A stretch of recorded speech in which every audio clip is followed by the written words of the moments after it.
Well, hey everyone, I'm Dean, and today I'll be talking about unleashing the power of Bitcoin on Solana. I am the chief scientist and one of the co-founders of Zeus Network. We are right here in Taipei, and thank you all for coming out to learn more about Zeus. So if you want to find out more, you can also find me on Twitter at DeanMLittle. Next slide. Oh, thank you. Thank you. Cool. Okay. There we go. Cool. So a little bit about me. My name's Dean. I'm originally from Australia. I'm currently based in Taiwan. I've been full-time working in blockchain since 2017. I've built on over 10 blockchains. And fun fact, I probably speak your language. So if you recognize one of those flags, come say hi, or lei hou, or ni hao, or apa kabar. Yeah. So let's talk a little bit about Bitcoin.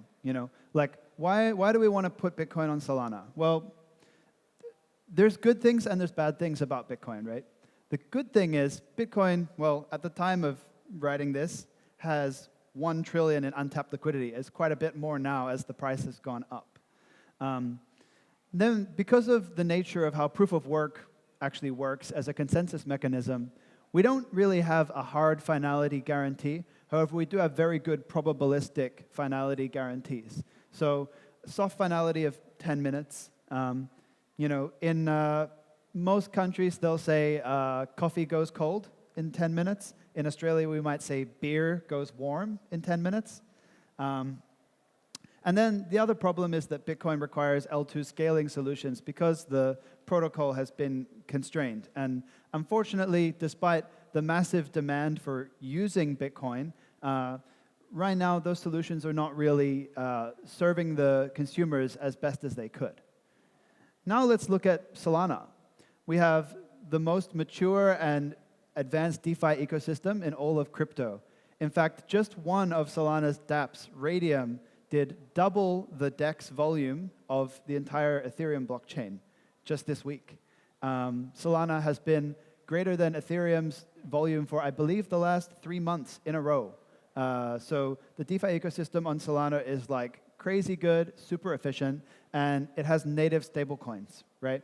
The other thing that's great about Solana is we have really low transaction costs, extremely high throughput, and a finality of, well, 400-ish milliseconds, and a hard confirmation within 20 seconds or so. So really great. And the other thing is adoption. So if we were to go and take Bitcoin and make a L2 scaling solution, right? We'd have to go and get a whole bunch of wallets. We'd have to get a bunch of exchanges to list our governance token or this or that. We'd have to get developers to build on it. We'd have to get stablecoin partners, liquidity providers, all of those things. But if we just use Solana, well, we could have the best of both worlds. So that's why we built Zeus. So basically, Zeus is what we call a layer 1.5. So we're not a layer 2. We're not like our own individual blockchain with our own consensus or ledger or anything like that, right? We're not a layer 1. Zeus is essentially a go-between between Bitcoin and Solana. So how does this work? Basically, when someone says, I'm going to put Bitcoin on Solana, what they're probably talking about is a bridge, right? They're probably talking about, you send me your Bitcoin, I go send it to some centralized exchange to earn yield on your Bitcoins, and then I give you an IOU on some other chain that's not really backed by anything, right? And you trust me that one day I'm going to give you your Bitcoin back if you ever wanted to claim it, right? What we mean when we say we're putting Bitcoin on Solana is we take Bitcoin's proof of work, its block headers, its transactions, its signatures, its cryptography, its script, its execution environment, all of these things, the entire Bitcoin protocol, and we can execute all of those things inside of a Solana smart contract. So when we say we're putting Bitcoin on Solana, what we mean is the white paper title definition of Bitcoin. Bitcoin, a peer-to-peer electronic cash system, right? We're putting the whole system on Solana. And so the really great thing about Zeus is we have much, much, much lower costs than using the Bitcoin L1. And it's highly scalable. Like we can process like say 50 Bitcoin transactions in a single transaction sometimes. Like that's how efficient it can be. And the nice thing is it inherits the properties of proof of work in the sense that we use Bitcoin's proof of work to prove transaction inclusion via SPV, Section 8 of the white paper. But it also inherits the finality and the consensus of Solana so that we can settle transactions very quickly. And the most important thing is that it's non-interactive. So like, unlike a bridging scenario where you would essentially have a quorum of centralized signers decide what every transaction looks like, with our protocol, actually, transactions are determined by a smart contract. So if you were to make a withdrawal, for example, we will take your withdrawal, we will put it into a transaction that is formed on-chain by a smart contract. So if you were to have a quorum that was signing to move those funds, the quorum is only able to sign or abstain from signing. They're not able to influence the contents of that transaction to, for example, commit fraud or change what's happening in that transaction. And so this is a simplified version of how it actually works. But essentially, we have a program for electing a quorum. This requires you to stake some Zeus. Right now, the peg, I believe, is 20,000 to 1, so 20,000 Zeus tokens to 1 Bitcoin. And that enables you to create a quorum. And that quorum can consist of any kind of trust assumptions or any kind of signers that you want. So you'll never run into a situation like the WBTC signer centralization problem, because anybody can actually just go and use our protocol to create their own version of Bitcoin. And this is actually a very good thing, being able to democratize access to that. And then, essentially, we have our SPV program in the middle. The SPV program is essentially validating every single transaction that happens on Bitcoin. So if you were to make a deposit, we would be submitting an SPV proof, which inherits Bitcoin's proof of work to protect that transaction. And we can prove that that transaction was included in a Bitcoin block. In our protocol, we require 6 confirmations, which is the same as Binance or any other major exchange. So we essentially have the same settlement times as any major centralized exchange would give you, but we don't have to rely on any single actor. And then we have a wallet. So essentially, Solana itself is functioning as a Bitcoin wallet, right? Solana is able to receive Bitcoin transactions. It's able to generate addresses. It's able to create outgoing transactions and manage your liquidity, your UTXOs, as well as we have a deep integration with Taproot. So why Taproot? Well, on the BTC side, as you can see, like there's purple and then there's yellow, right? So the yellow represents the BTC side. On the BTC side, we're using Taproot because it enables us to have as complex or as simple of a script structure as we want, enabling us to have whatever kind of constraints or trust assumptions or requirements for locking and unlocking funds that we want on the Bitcoin side. So as you can see here, quorum is essentially managed by the election program, and so the Zeus nodes are pretty much only able to sign or not sign a withdrawal, and the wallet program is able to generate a deposit address for you to send those Bitcoins in. And this is also like not limited to just Bitcoin, right? It could also be Bitcoin assets like, ordinals, runes, anything that can be transacted on Bitcoin can be transacted via our on-chain programs. And so here we manage the liquidity using SPV with the wallet program. And so essentially you will deposit your Bitcoin to the wallet program. The wallet program basically like gives you a Taproot address, and you can just deposit to that Taproot address. And then we're able to do all the Bitcoin stuff on Solana, like DeFi and all that kind of stuff. And so yeah, the really cool thing is if we just have SPV, we've handled the entire read layer of Bitcoin. And if we have the wallet program, then we've handled the write layer. That is to say, SPV is for verifying incoming and outgoing transactions. Wallet program is for managing and verifying a quorum and making sure that all signers can do is sign a proposed transaction. And that enables us to build all kinds of crazy dApps. So the first dApp that we've built is Apollo. So Apollo enables you to leverage your Bitcoin to earn yield on Solana through DeFi lending. This is the first app built on ZPL, Zeus Program Library, which is the entire Zeus system that I've just been speaking about. And just yesterday, we actually managed to verify our first mainnet deposit of Bitcoin on Solana mainnet. So significant breakthrough. Thank you. So I think you've probably heard a whole bunch about things like just bridging liquidity and stuff like that. It's awesome. It's obviously a super useful use case, and a lot of people want that. But what's some other things that you could build with Zeus? Well, one thing that I would like to put out there is, what if we wanted to do governance for an ordinals collection? So if I own some ordinals on Bitcoin, right? Like I have some Bitcoin punks or some Bitcoin frogs or something. There's no easy way for me to build a DAO on Bitcoin, or make a DAO treasury, handle governance, handle decentralized voting, figure out the membership of my quorum, of my collection holders, etc. So how would we build this on Solana? How would we create a Web3 voting system for ordinals communities on Solana? Well, we will start with the same primitive that we use for the SPV program, a Merkle tree. We could take all of the out points containing all of those ordinals that belong to a collection, and we can put them in a Merkle tree.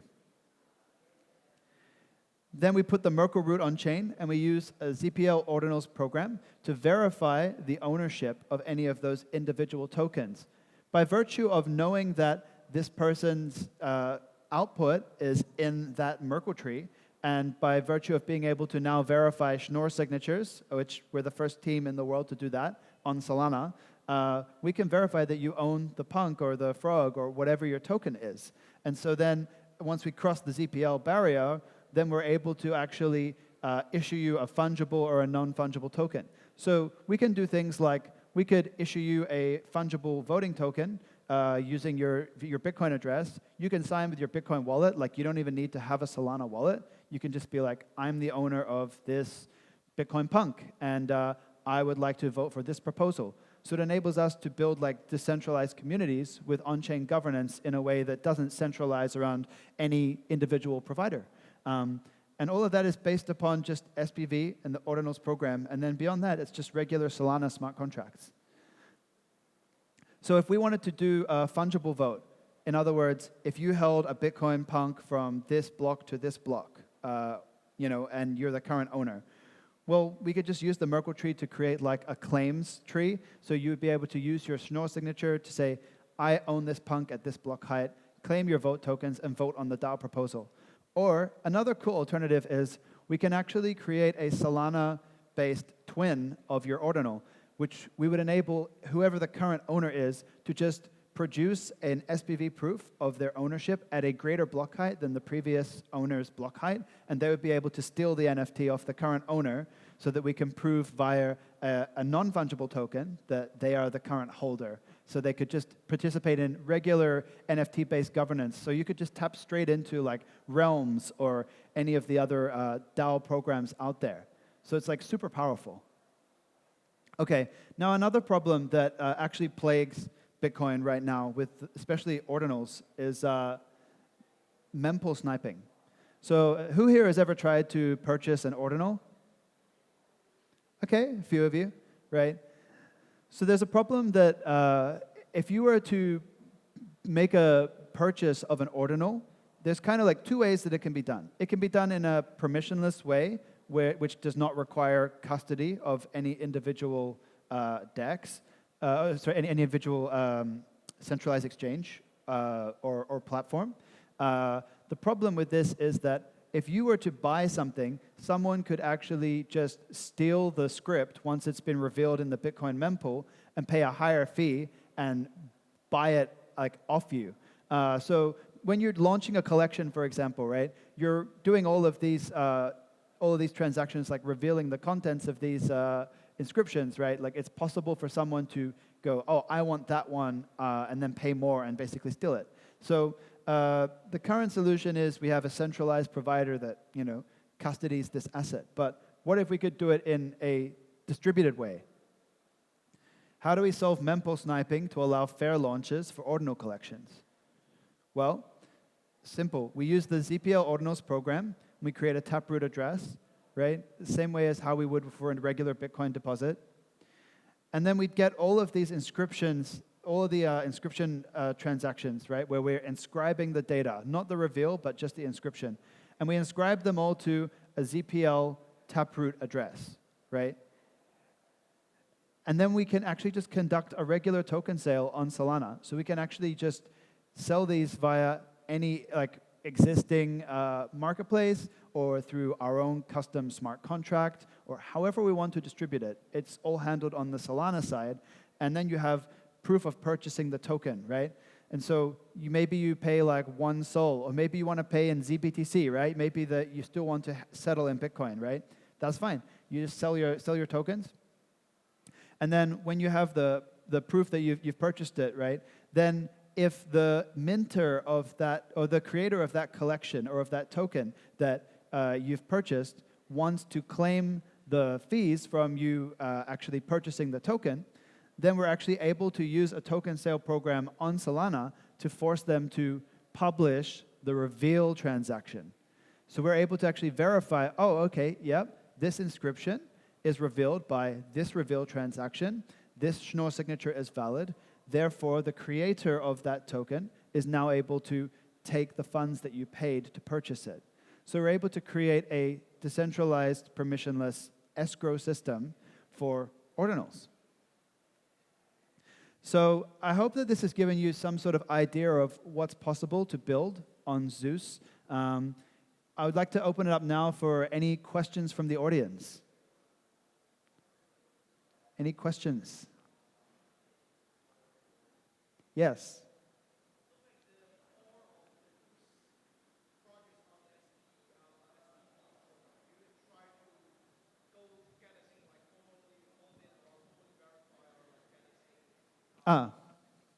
The question was, everything seems to be dependent upon the SPV program. Did you guys formally audit this? Yeah, so we've actually conducted our first audit with Sec3, one of the most renowned auditing firms in the Solana ecosystem. We will also be pursuing a second audit, which we're currently finalizing right now with Offside Labs. They are also, in my opinion, like some of the best auditors in the space. They audit the Jupiter contract, for example.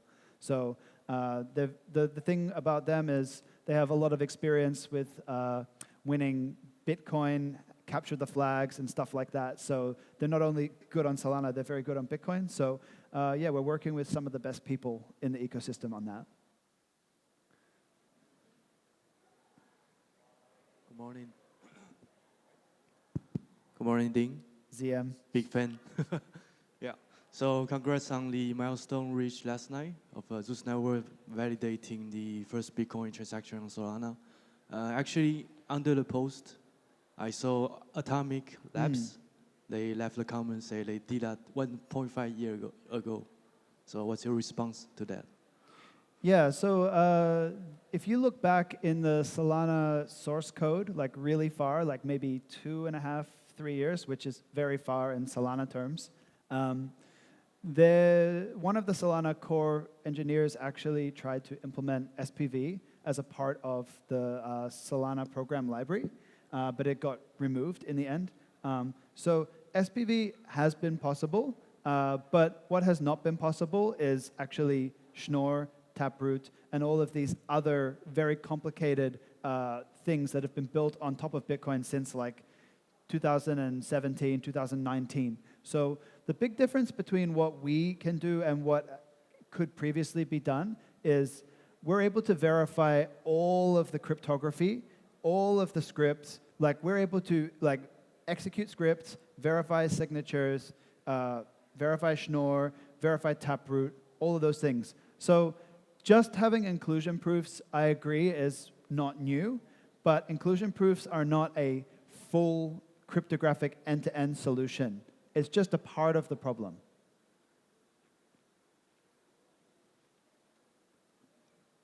Any more questions?